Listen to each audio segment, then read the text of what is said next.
All right, welcome back. Here we go with our next part of our kind of trilogy, I guess you could say. We have the story of Turkey after World War II, the story of Iran after World War II, and then we're going to do the story of Iraq after World War II. I think this one, I don't know if it's the most dramatic, but there's a lot of drama involving the United States and Iran during this story. A lot of you, if you have parents or at least in their 50s, I'm sure would remember what happened between the United States and Iran in the late 1970s. So we're going to get into some pretty kind of dramatic events that they've even made movies about and a lot of crazy stories. So let's have a quick little kind of recap of what we're talking about here. So if you remember, after World War I, Iran was a mess. As a Shah, the father emerged, and he kind of elevated Iran a bit, modernized it a bit, but then he wouldn't work with the Allies during the war, and he was forced to abdicate in 1944, if you remember. He did have a son, who we're going to get into a lot of detail today with, also known as Reza Shah the son, and he's going to try to push Iran into becoming a constitutional monarchy, right? But right after the war ends, we'll talk more about Reza Shah later. Right after the war ends, Reza Shah is very young, and the bigger concern for Iran is the Soviet forces because the war ends, the British troops leave, the Soviet forces like we like it here, and so they're staying. Now, the person really pushing a lot of the power in Iran at the time wasn't the Shah, but instead of this man named Ahmad Kavam. And this man named Kavam, he's nicknamed the Old Fox, and you'll see why here in this story. Basically, after the war ends, he takes a little trip to the Soviet Union. He goes to Moscow, apparently visits with Stalin, comes back. This is all 1945, right? 1944, 45, and he all of a sudden starts being very sympathetic to the Soviet Union. He shuts down all anti-Soviet newspapers. He makes sure that everybody in Iran is very, yay, we like you, Soviet Union, and all of that. And then he makes a deal with the Soviets as well, with Stalin still at the time, that, you take your troops out of Iran because the Soviet Union still had troops, especially in the northern part of Iran. You take your troops out, and I promise, Kavam tells them, I will secure some of the oil in Iran for you guys, and, to kind of help you. We have oil in Iran, and the Soviets, he's telling Stalin, hey, I'll give you some of our oil interest, but we don't want Soviet troops here anymore. And in 1946, the Soviets agreed to this. Stalin pulled all the troops out of Iran. And then Kavam says, just kidding. After the Soviet forces were out, he basically told the Soviets, no, I'm not going to give you any of our oil interests here. We're not doing this. And it's a bit of a gamble because, one person you don't want to tick off is Stalin in the Soviet Union. But I think he may have calculated that what else is going on right now? Well, it's the beginning of the Cold War, and Stalin has bigger fish to fry than Iran. And so he kind of let it be, and Iran managed to maintain its oil interest. Again, you still have issues with the Anglo-Persian oil company, so that's still going on there a bit. So there's still some British influence there with the oil industry, but at least as giving it to the Soviets, he doesn't. So that kind of ends Kavam's little story in this story here. And that takes us into the late 1940s, early 1950s. As we get into 1951, the Shah is still around. Now, when I say the Shah from now on, I'm talking about the son. The father is gone, he dies. The son is the one we're talking about from now on. Anytime I mention Reza Shah, I'm talking about the son, right? So it's about 1950, and Reza Shah is in Iran. He is, trying to rule. He wants to rule like his dad did. However, he had an important rival, this man named Mossadegh. And in 1951, Mossadegh becomes the prime minister of Iran. And he becomes the leader in 1951. And his big push was what was called the Oil Nationalization Act. And what this was again trying to get the British to give up more of their profits in the Anglo-Persian oil company, right? In other words, he's trying to get, his whole push, his whole agenda is England's getting too much of the oil profits. We need to stop it. So the Shah was having some problems with this. The Shah actually had to be exiled. He exiles to Rome. Then he's going to come back, and this Shah is kind of flying around. So for a while, because again, Mossadegh is his rival, so the Shah flees. And from 1951 to 1953, Mossadegh is the one pretty much in charge of Iran. What happens in 1953? There is a coup in Iran, the Mossadegh in 1953 coup. There's actually a pretty interesting book. You can see it's called Mossadegh in the 1953 coup by these two men, I guess Sarsky and Brine. I've read the book. It's kind of interesting. And basically what it talks about in part is that Mossadegh was again starting to develop some closer ties with the Soviet Union. The United States and the British were very worried about this. And so apparently the CIA, along with the British, had a coup, organized a military overthrowing of the Mossadegh government. And who did they put in power? Well, they restored the Shah to power. So Mossadegh was now forced out. He was sentenced to 3 years in prison, and then he was put in house arrest until he finally died, like in 1967. But the whole point of this story is that it was the British and the CIA who got him out. This was not something necessarily the Iranian people wanted to do, but more something that the United States and the British wanted, and primarily they wanted the Shah in power. Why did they want the Shah in power? Because the Shah was very pro-West. The Shah was willing to work with England and work with the United States well. And there were some concern that Mossadegh was going to be kind of too cozy with the Soviet Union. And again, if you know much about the Cold War, this was always a concern about having any communist influences in these areas anywhere in the world, including in Iran. So, of course, 1953, Mossadegh is gone. The Shah now returns.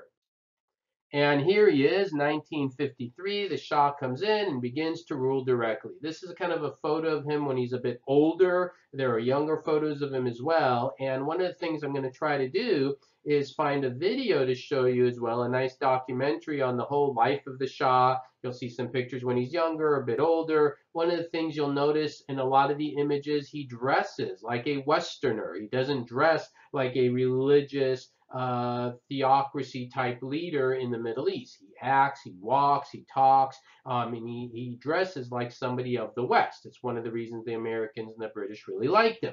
So in 1953, he is now in control. And the question is, what does he do when he comes into power? Well, probably the most significant and famous thing we associate with Reza Shah is what we call the White Revolution. So you definitely want to know this. It takes place in from late 50s, 60s, into the 1970s.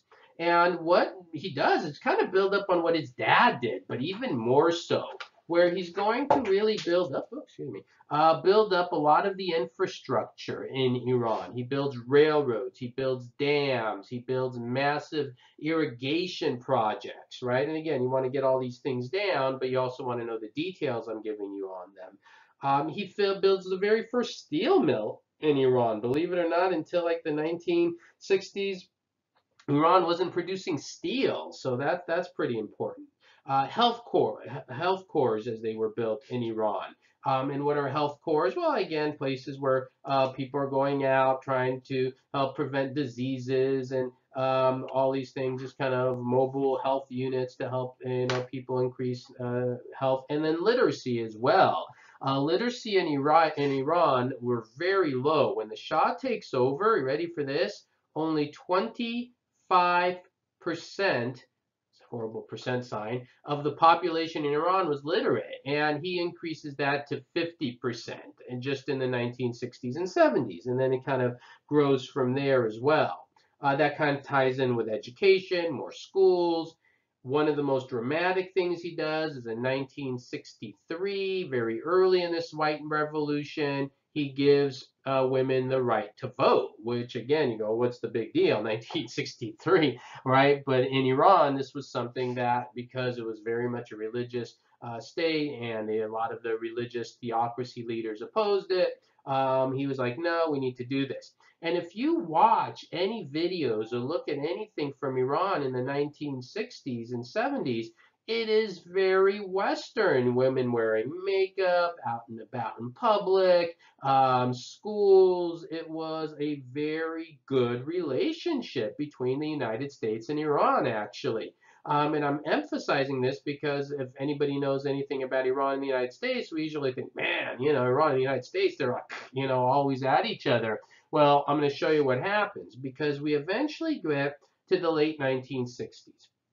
And as we get to the late 1960s, late 1970s, 60s go okay, we get into the 1970s, the Shah was starting to have some problems. And this was one of his biggest problems, this man named the Ayatollah Khomeini. Ayatollah Khomeini, he is a religious leader in Iran, and he hated the White Revolution.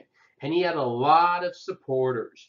And he really opposed everything the Shah was doing. And in 1979, all of this is going to explode in ways that just shook much of the world, including the United States, to the core.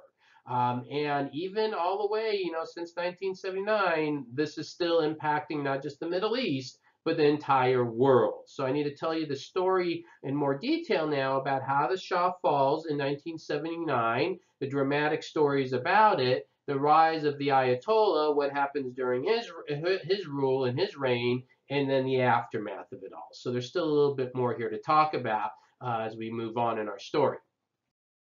All right, so what exactly brings the fall of the Shah? There's, I think, 3 or 4 major factors as to why the Shah loses favor in 1979 in Iran and the Ayatollah rises. Number one, and again, you're going to get all these points down as we talk about it. Number one is just that there were people in Iran who simply didn't like the Western style. They wanted Islamic law, Sharia law, as I mentioned before. They simply did not like the Western ideas. So that's one factor. There were a lot of people in Iran who loved what the Shah was doing. They loved the freedoms. They loved the Western philosophies of living, but not everybody.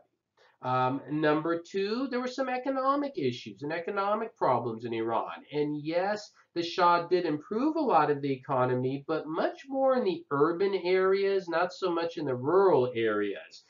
So because of that, because the rural areas were not treated well, there were places in the 1970s, for example, in Iran that didn't have a basic sewage system. And so there wasn't everybody feeling the improvement. So that was as another factor. A third factor, I think, so one factor again is some people just didn't want it. Second factor is the second factor is just that some places were not improving.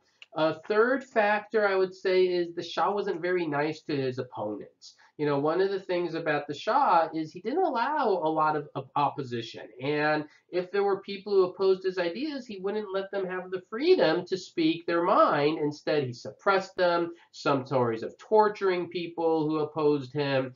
And this is just going to backfire. This is going to alienate. This is going to make people hate him even more. And people who are on the fence are like, yeah, the Shah is more like an authoritarian person. Yeah, he talks a good game, but look, he's authoritarian.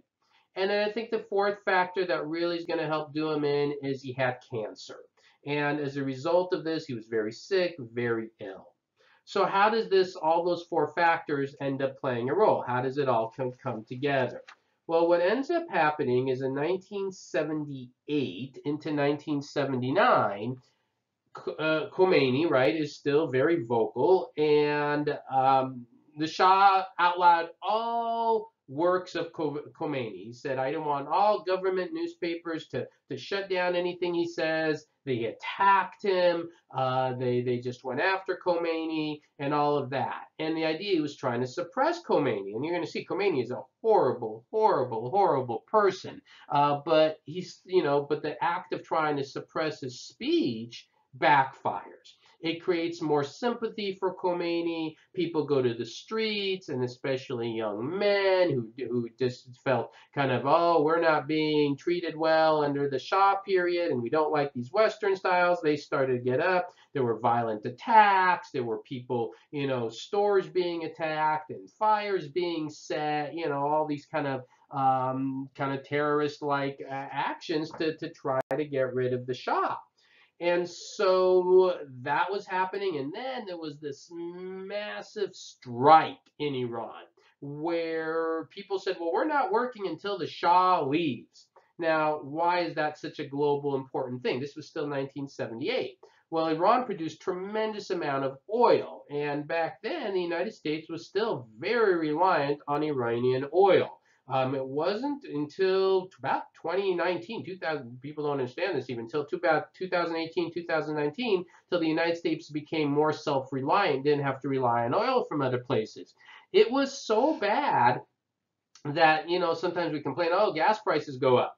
It was so bad. Talk to anybody of that time period that you couldn't fill gas whenever you wanted. It was based on your license plate, and there were odd days and even days. So if your license plate had an odd number, then you would fill up like on a Monday, Wednesday, Friday. If it had an even number, it was a Tuesday, Thursday, something like that. I don't remember which order it was in, but they had to do that. It was also the time where the speed limit was set at 55 miles per hour for a long time. And why was the speed limit set at that? Because cars back there, they figured that was the optimal speed to save gas. So it was that serious. So it was bad. So bad that by 1979, the Shah had to flee. He flees to the United States. He'll later go to Egypt, and then he's going to die there from the cancer. So the Shah is gone. Now, who emerges? Well, of course, Khomeini. All right.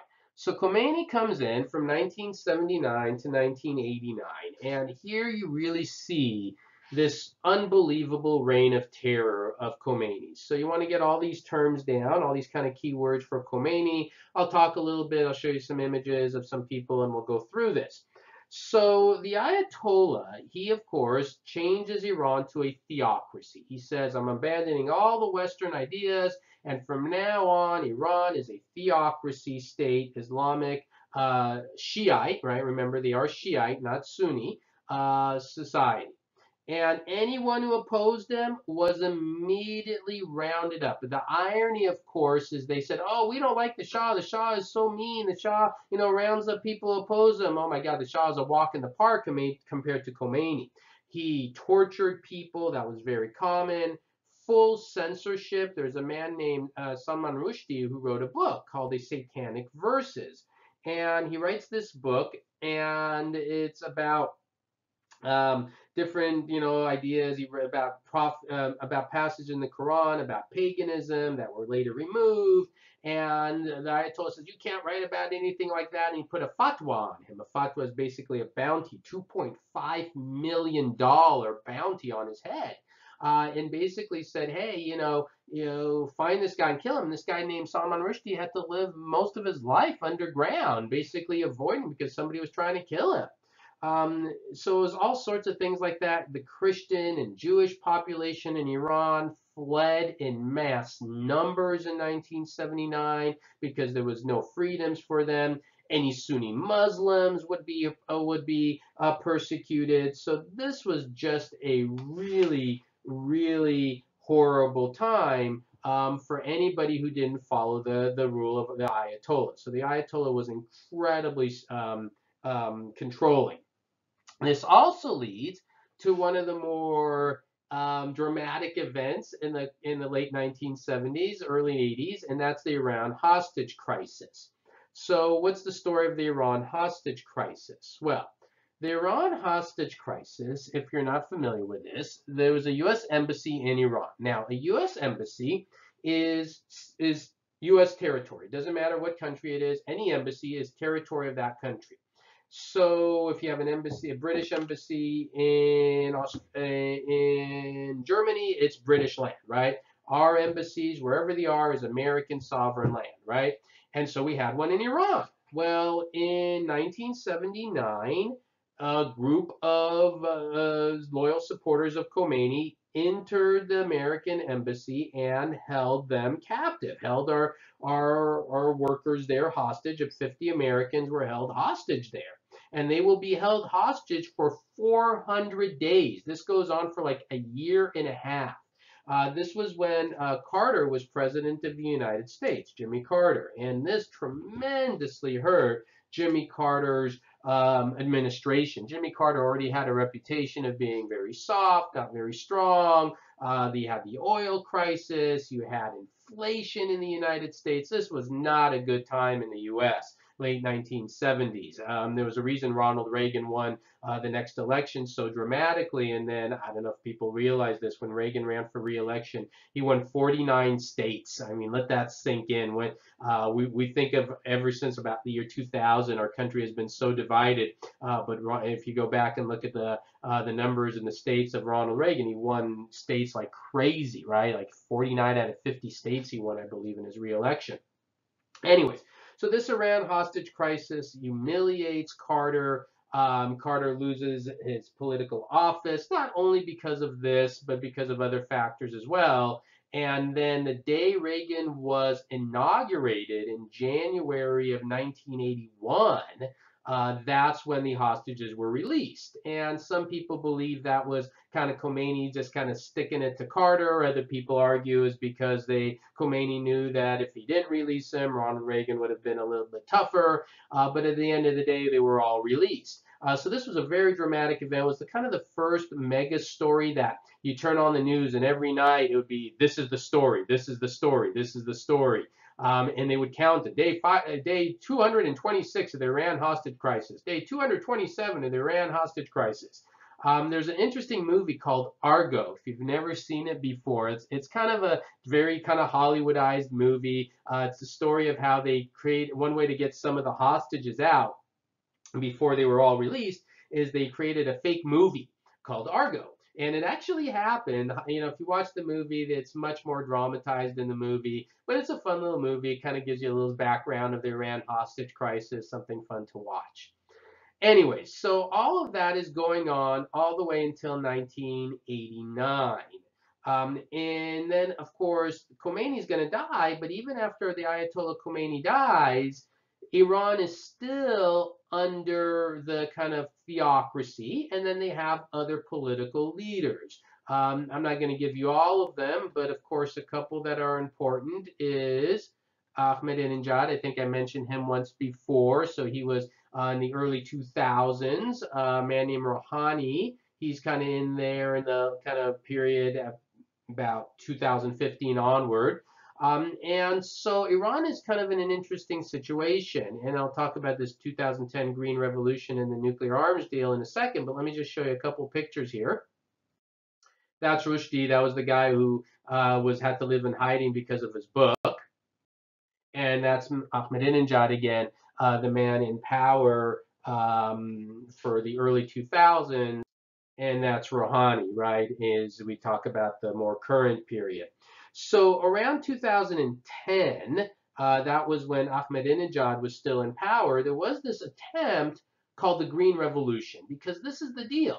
Even though the Ayatollah was in power, there were still many people in Iran who hated the theocracy. They did not want a theocracy. They may have not been totally 100% on board with everything the Shah was doing, but they said it was a lot better under the Shah, and we want to prefer a Western free people. A lot of people in Iran like the idea of freedom, like the idea of Western style music and stories and all movies and all of that. And so they attempted a revolution in 2010 called the Green Revolution. It was during the Obama administration, and really not much came out of it, unfortunately. They tried to overthrow the theocracy. It did not work. And so then Rouhani comes into power as well. And then the other major issue, as you get into about, roughly this is all between about 2010 and 2020, this period of time, is the growing nuclear power of Iran. And one of the big concerns is, again, during the Obama administration, there was a deal made with Iran, the Iran nuclear deal, which concerned a lot of people in the world, especially Israel. And you go, why is Israel so concerned about Iran? What do they care if they develop nuclear weapons? Well, because a lot of the religious leaders in Iran have publicly stated that they want to annihilate the state of Israel. That is their goal. Again, this is not the view of most of the people in Iran, but much of the leadership. And if they get nuclear bombs, Israel is, of course, very concerned about that. And so Israel was not happy at all when the Obama administration kind of made this deal with Iran, where Iran says, we'll be good, we won't build nuclear bombs, just give us a whole bunch of money. And we did. We gave them billions and billions and billions of dollars, and there wasn't really much of a bite to making sure Iran's not developing the nuclear weapons. During the Trump administration, much of those deals were rescinded, so it's now kind of in kind of this purgatory ground, and we kind of wait to see what happens. So this is kind of a big concern with Iran in terms of where they're going, where they're developing, because it's similar to Turkey in the sense that you do have a population that does want to be more secular. You do have a population that wants to be more theological, right? And there's this constant conflict there. And, the concern is if some of the real extremist people hold on to power, will they develop a nuclear bomb? Will they dare use it? And they go, and they're not crazy enough to use it because then won't somebody attack them? And there've actually been some of the, religious leaders that said, well, it's okay because there's more of us than them. It's just kind of this really scary philosophy if you stop and you think about it. So as of 2020, they don't have any nuclear bombs yet, but you never know what can happen. So this is why Iran is a very dramatic story, right? It's constantly in flux. There's constant changes there. Just look from the end of World War II, how you went from the Shah to Mossadegh to the Shah to the Ayatollah to the attempt to get rid of the Ayatollah and the Green Revolution. So there's a lot of flux and a lot of change there. So anyways, I hope all that was clear. I tried to provide you quite a bit of information there. The next bit of story is going to be what happens with Iraq after World War II as well. So I hope that's clear. If you have any questions, please let me know. Thank you.